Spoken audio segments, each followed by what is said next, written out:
ஒரு வழியாக நாங்கள் தெருவுள்ளார வந்துட்டோங்க. தெருவுள்ளார வந்தோடனே வீடு காட்டினாங்க.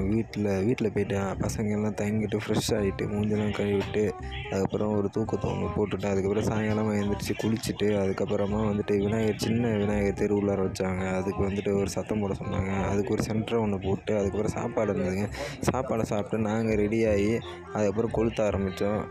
ஆனால் நம்ம அடிக்க வந்த விநாயகர் இது கிடையாதுங்க. அது வந்துட்டு நாளன்னைக்கு தாங்க அடிக்கணும். இதுக்கு வந்துட்டு தெரு விநாயகர்ன்றதுனால இதுக்கு அடிக்க சொன்னாங்க. இதுக்கு வந்துட்டு அதனால தான் யூனிஃபார்ம் போடாமல் அடித்தோம். யூனிஃபார்ம் அடிக்கிற வீடியோ அடுத்து நான் போடுறேங்க. அடுத்து வந்து நாளன்னைக்கு அடிக்கிற அந்த வீடியோ. இதுவே செம கூட்டமாக இருந்ததுங்க. அப்போனா நாளன்னைக்கு எவ்வளோ கூட்டமாக இருக்குன்னு பாருங்கள். பம்பாயில் சூப்பராக வந்துட்டு இவங்க சாமி எடுத்துகிட்டு போன விதமாகட்டும். அப்புறம் அந்த பசங்க கலர் பேப்பர்லாம் போட்டு பயங்கரமாக வந்துட்டு செலிப்ரேஷன் பண்ணாங்க. அதுக்கப்புறம் இடையில கலர் பவுடர் வேறு போட்டாங்க. நம்மளுக்கு பார்த்திங்கன்னா இங்கேருந்து தூரம் வந்துட்டு ஒரு 15 கிலோமீட்டர் வருங்க. அதே தூரம் தான் நாளன்னைக்கும். இடையில ஃபயர்லாம் பண்ணாங்க. இது சின்ன பிள்ளையாருங்கிறதுனால அந்தளவு கூட்டம் வராதுன்னு நினச்சிங்க. ஆனால் பயங்கரமாக கூட்டம் வந்ததுங்க. இதை விட நாளன்னைக்கு இன்னும் கூட்டம் வருங்க. அப்புறமா பார்த்திங்கன்னா இங்கே வந்து நாங்கள் மட்டும் ஊர்வலம் அடிக்கிறோங்க. எங்கள் முன்னாடியே வந்து விநாயகர் தான் போகுது, எங்களுக்கு பின்னாடியே விநாயகர் தான் போகுது. முன்னாடியே எங்களுக்கு ட்ரம் செட்டு தான் அடிச்சுட்டு போகிறாங்க, பின்னாடியும் ட்ரம் செட்டு தான் அடிச்சுட்டு போகிறாங்க. அப்பப்போ நிறுத்தி இடையில நாங்கள் டான்ஸ் போடுவோம்.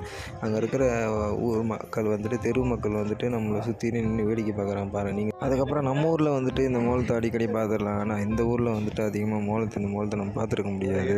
அதனால தான் மக்கள் இந்த மோளத்தை வந்து வியந்து பார்த்துட்ருப்பாங்க.